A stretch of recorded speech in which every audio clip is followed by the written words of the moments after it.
Basic education में आप सबको एक दफ़ा फिर खुशामदीद कहते हैं। आज हम नए बुक के साथ आपके सामने आए हैं।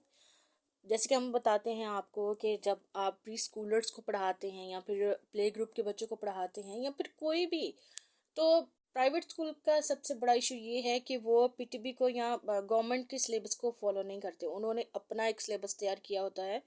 एक तो ये है कि इसलिए प्राइवेट स्कूल्स की दुकान भी इसलिए चलती है जी, वहाँ ऑक्सफोर्ड का सिलेबस है, वहाँ पर प्राइवेट और अच्छे सिलेबस हैं जो इंग्लिश मीडियम है, दिस एंड दैट, और वो उसको फॉलो करते हैं। लेकिन अगर हम कंपेयर करें तो गवर्नमेंट के सिलेबस जो है वो उससे ज़्यादा बेटर है। बेशक वो उसमें इंग्लिश मीडियम इतना नहीं होता है, लेकिन जिस तरह से वो आहिस्ता आहिस्ता इंग्लिश लैंग्वेज की तरफ जाते हैं स्टेप बाय स्टेप, इस तरह से प्राइवेट स्कूल्स नहीं जाते। वो एकदम से मतलब प्ले से ही स्टार्ट करते हैं। जब तक बच्चा अपनी नेटिव लैंग्वेज को जो है वो अच्छे से नहीं लर्न कर पाता, क्योंकि जब लैंग्वेज बैरियर आता है, स्कूल में कोई और लैंग्वेज है, बुक्स में कोई और लैंग्वेज है, घर पे कोई और लैंग्वेज है, जो बच्चा बोलता है वो कोई और लैंग्वेज है, बड़े घर के बोलते वो और लैंग्वेज है, दोस्तों में कोई वो लैंग्वेज बोल रहा है तो वो कोई और होती है। तो इस तरह से कभी भी बच्चे जो हैं वो किसी लैंग्वेज को लर्न नहीं कर सकते। तो उर्दू का आज मेरे पास एक कायदा है जिसको आपके साथ शेयर करने वाले हैं। उर्दू का कायदा है, इसमें हम आपको बताएंगे कि आप कायदे में जो सिलेबस है, जो कंटेंट है कायदे में, जो बुक में कंटेंट है उससे हट के आप बच्चों को कैसे सिखा सकते हैं उसी बुक में से। ओके जी, ये है जी प्री स्कूलर यानी ये प्ले ग्रुप के लिए। ये है अलिफ से ऊंट, अलिफ से अंगूर, ये एक राइटिंग प्रैक्टिस है, ये बहुत अच्छी है। अलिफ से अंडा। अब ये तीन लफ्ज अलिफ से बनाए हैं। आप क्या कर सकते हैं, आपने बच्चों को अलिफ से कहना है कि अपने सराउंडिंग में देखें, अलिफ का साउंड उनको सिखाएं। अलिफ से ऊंट, अलिफ से अमरूद, तो से उसके सराउंडिंग में कौन से ऐसे वर्ड हैं वो स्टार्ट हो रहे हैं, उसको खुद बताएं, एग्जाम्पल दे। जैसे अलिफ से अब्बू, अलिफ से अम्मी, अलिफ से एक, इस तरह के वर्ड्स दे, फिर वो आपको बताएगा।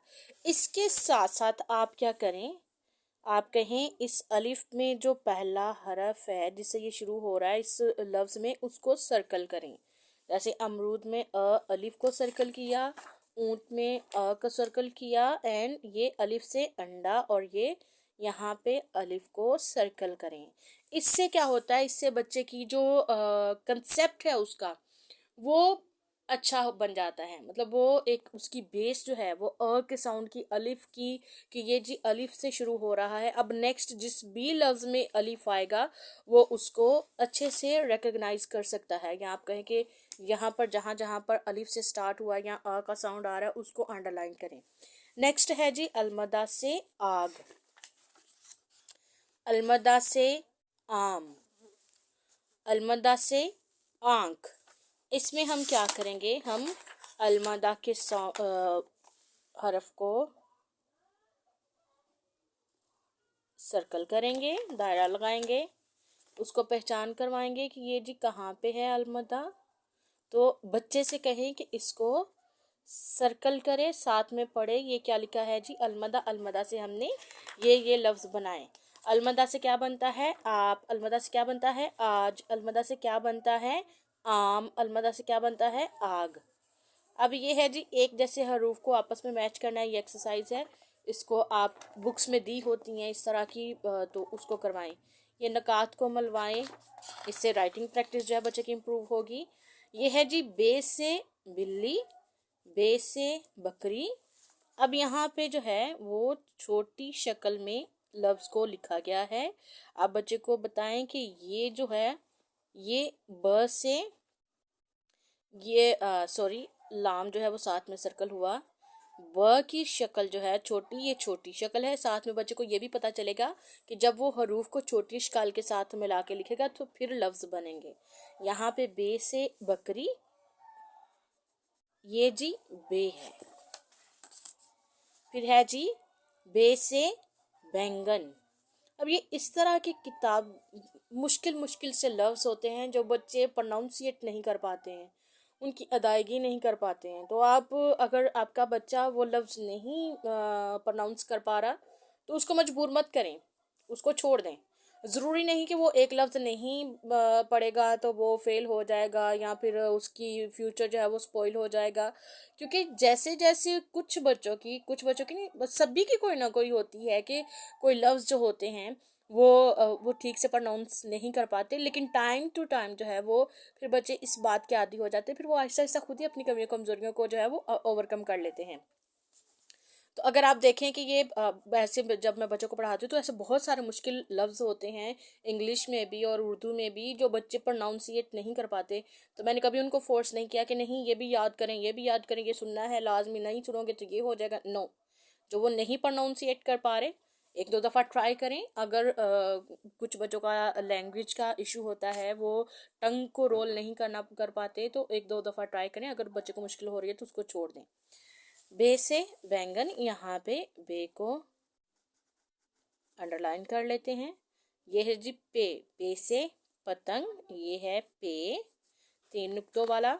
इसकी छोटी शक्ल लिखी है तो इसको हमने बाकी हरूफ के साथ जोड़कर लफ्ज़ बना दिया है। पे से पत्ता, ये है पे से प्याज।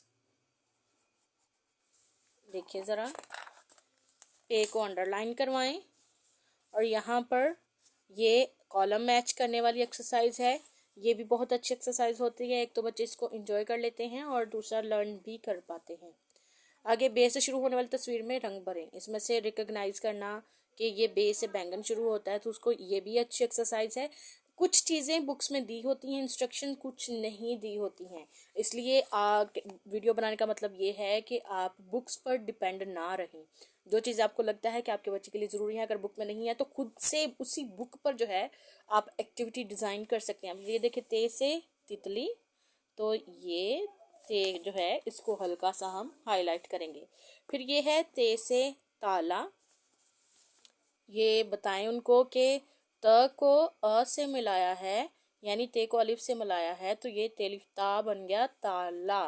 ते से तरबूज, ये ते और ते को हम अंडरलाइन करेंगे। टे से है जी ट्रैक्टर, टे से टोपी। और इसी तरह बहुत सी एक्सरसाइजेस इसी तरह आप बच्चों को करवाएं।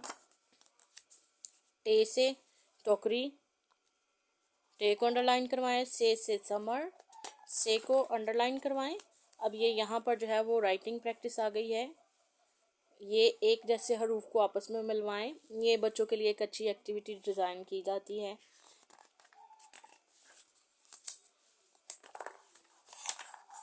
मैं चाहती हूँ आज पूरा जो ये कायदा है उर्दू का आपके साथ जो है वो डिस्कस हो जाए। ये आगे आ गया जी जीम का ख़ानदान। जीम से है जी जहाज़। अब कुछ बच्चे जहाज़ नहीं बोल पाते, तो जीम से आप देखें कोई आसान लफ्ज़ अगर हैं आपके पास तो आप वो बच्चों को सिखाएं। जीम से जग, जीम से जूता, ये बड़े अच्छे लफ्ज़ हैं जो आसानी से प्रोनाउंसिएट हो सकते हैं, इनकी अदायगी बड़ी आसानी से हो सकती है, वो बच्चों को सिखाएं। ये देखिए, जीम से जग। बताएं जी, ये उसकी छोटी शक्ल है। इसके साथ साथ जब आप बच्चों को करवा रहे हैं उसको फोर्स नहीं करें, जस्ट आपने इंट्रोडक्शन देना है। बच्चों को ये ना कहे कि वो भी लिखें, बस आप थोड़ा सा, जब बच्चों को पढ़ा रहे हैं, बोर्ड पे आप पढ़ा रहे हैं या फिर कायदे पे पढ़ा रहे हैं, तो बस ये हल्का सा साथ आप करते जाएं। ज़रूरी नहीं बच्चे उसको करें, लेकिन जब आप उनको दे रहे हैं ये कंसेप्ट उनके माइंड में चला जाएगा। और फिर जब वो नेक्स्ट खुद ही, ये बच्चों का लेवल है, तो फिर वो खुद से ही जो है वो काम करना शुरू कर देते हैं। इसको हम कहते हैं कि ऐसे टीचिंग में कुछ टीचिंग लर्निंग में थ्योरी जो है उनका इस्तेमाल होता है, उनकी एप्लीकेशन होती है। तो जीपीडी कहते हैं, जोन ऑफ प्रॉक्सिमल डेवलपमेंट। यानी इसमें बच्चों को गाइडलाइन चाहिए होती है, लेकिन गाइडलाइन तब तक चाहिए होती है जब तक वो एक्सपर्ट नहीं हो जाता। मतलब हम उसको जो है वो अभी ये स्टार्ट है चे से चिड़िया, क्योंकि ये प्ले ग्रुप का है। तो बस आप अंडरलाइन करें, जब वो खुद से पढ़ेगा तो उसको खुद से इन सारी चीज़ों का पता चल जाएगा। च से चुंटी। अब यहाँ पर जो है वो कॉलम मैच करने की एक्सरसाइज स्टार्ट हो गई है। ह से हजाम। अब यहाँ पर देखें हे, यहाँ पे हल्का सा जो है वो आप उसको हाईलाइट करें। खे, खे से खैमा, खे से खरगोश,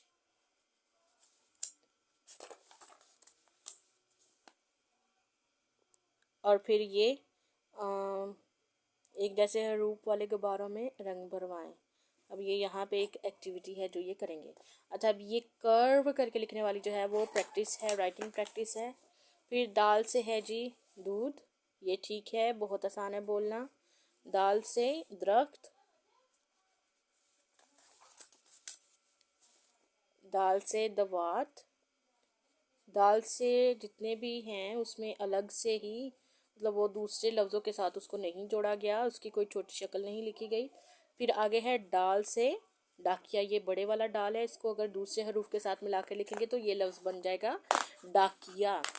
ये सब आपको आपके बच्चों को पढ़ाने के लिए गाइडलाइन है। डाल से डिब्बा, डाल को अंडरलाइन करें। जाल से ज़खीरा, अंडरलाइन करें इसको, या इसको सर्कल कर सकते हैं। जो सर्कल करने वाले उनको सर्कल कर लें, और जो सिर्फ अंडरलाइन करने वाले उनको अंडरलाइन कर लें। जाल, अब ये जो है तस्वीर को इब्तदाई हरूफ से मिलवाएं।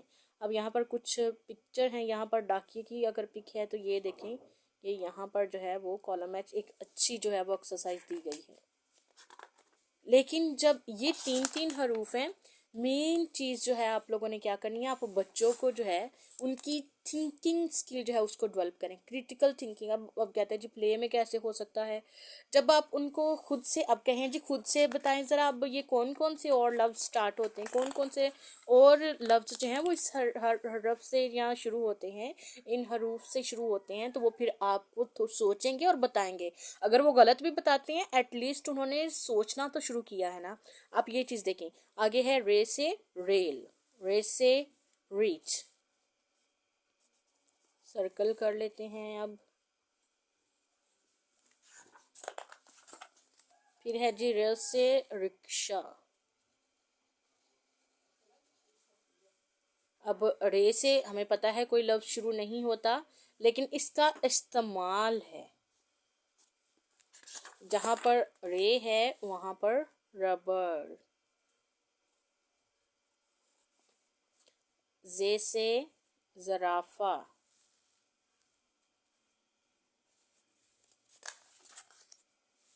जे से ज़ेब्रा, जे से जंजीर। इनके अलावा आप बच्चों को बताएं खुद से जो आपको लगता है, से या ये से यालाबारी। अब ये एक्सरसाइजेस की रे के ख़ानदान की, दाल के ख़ानदान की सारी स्टार्ट हो गई है। आगे करते हैं जी सीन से साइकिल, ये इसको अंडरलाइन करते हैं क्योंकि, अच्छा आप इस तरह करें कि जो हरूफ अलहदा लिखे हुए हैं, यानी जैसे था दाल डाल जाल, ये किसी लफ्ज़ के दूसरे हरफ के साथ नहीं जोड़े गए हैं, यानी इनकी हाफ शक्ल नहीं लिखी गई, उनको आप सर्कल करवाएं। अब इनको जो दूसरे हरूफ के साथ मिलाए गए हैं लफ्ज़ बनाने के लिए, उनको आप अंडरलाइन करवाएं। अब देखिए ये भी उनको थोड़ी पहचान हो जाएगी कि जी जो अलहदा हरफ लिखे हैं हमने उनको सिर्फ सर्कल करना है, और जो दूसरों के साथ मिलकर लिखे हैं उनको हमने अंडरलाइन करना है। सीन से सेब, सीन से सांप, इसको अंडरलाइन करें। शीन, शीन से शेर, शीन से अच्छा ये शलजम भी बहुत मुश्किल है बच्चे, आप नोट करिएगा, मोस्टली बच्चे जो हैं शलजम को प्रोनाउंसिएट नहीं कर पाते हैं, तो आप कोई और सीन देखें जो आसान है शीन से, वो वाले लफ्ज़ जो हैं वो बच्चों को इंट्रोड्यूस करवाएं। आगे जी स्वाद, स्वाद से सोफ़ा, इसको भी हम अंडरलाइन करेंगे। स्वाद से साबुन, स्वाद से संदूक, ज़्वाद से ज़ईफ़। ये मेरे कुछ पेपर्स हैं जी। ज़्वाद, इसकी एक्सरसाइज आ गई है। फिर है जी तोएं, तोएं से तोता, ये देखिए यहाँ पर भी अंडरलाइन होगा, यहाँ पे भी अंडरलाइन होगा, ये तोएं। जोए से है जी ज़रीफ।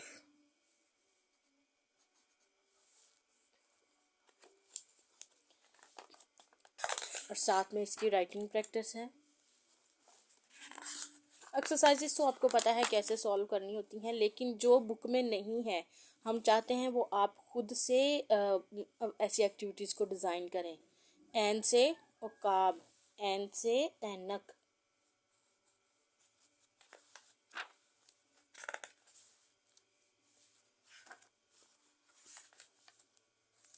गैन से गुब्बारा, फे से फुआरा, फे से फाख्ता। अब ये देखिए फाख्ता भी बच्चे नहीं प्रोनाउंसिएट कर सकते, आप कोई और लफ्ज़ सोचें।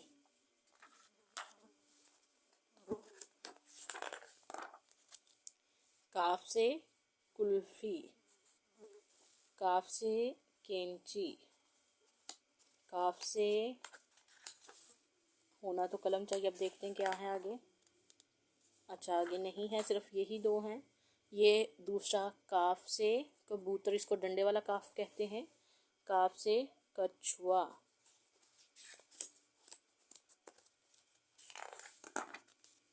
गाफ से गाय, गाय को अंडरलाइन करेंगे, सॉरी सिर्फ जो गाफ है उसको।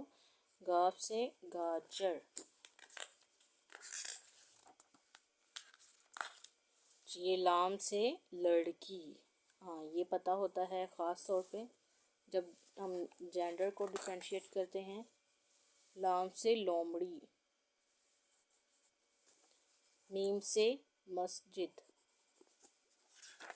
मीम से मोर, बड़ा अच्छा बच्चे पढ़ लेते हैं। मीम से मछली, नून से नलका। अब देखिए नलका जो है वो बहुत ही कम पेश दिखने को मिलता है, तो कोशिश करें वो वाले वर्ड बच्चों को इंट्रोड्यूस करवाएं जो डेली लाइफ की एग्जांपल पेश करते हैं। इस तरह के वर्ड जिनका कोई बच्चे जो हैं वो कंक्रीट जो थिंग्स हैं उनसे लर्न करते हैं। अब सब्ट्रैक्ट थिंग मतलब जो सामने ही नहीं, जो वो देखते नहीं है, वो बच्चों के लिए जो है वो परमानेंट लर्निंग नहीं होती। वो वाली एग्जांपल्स उनको देनी है आपने, वो वाले वर्ड्स इंट्रोड्यूस उनके सामने करवाने हैं जिनकी एग्जांपल है, मतलब वो जिनको ऑब्जर्व कर सकते हैं कंक्रीटली फिजिकली, वो चीज़ें एग्जिस्ट करती हैं, वो वाली चीज़ें। अगर आप नून नलका कहते हैं कि नहीं इट्स ओके, तो फिर आप उनको नलका दिखाएं ताकि वो बच्चों की जो लर्निंग है ना वो परमानेंट हो। वाव से वैगन, अब ये देखिए ये अलग आ गया इसलिए हम इसको सर्कल कर लेते हैं।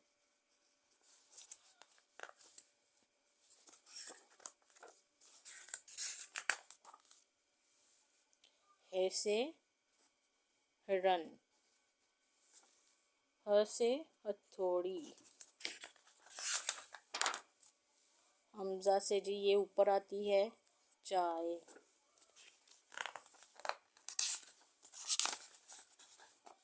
हमें पता है हमजा का क्या इस्तेमाल है, लेकिन बच्चों के लिए जो आपने सिखाना है, बड़ी और छोटी है, ये इसकी ये की साउंड देती है, तो इससे जो है जी ये यक्का।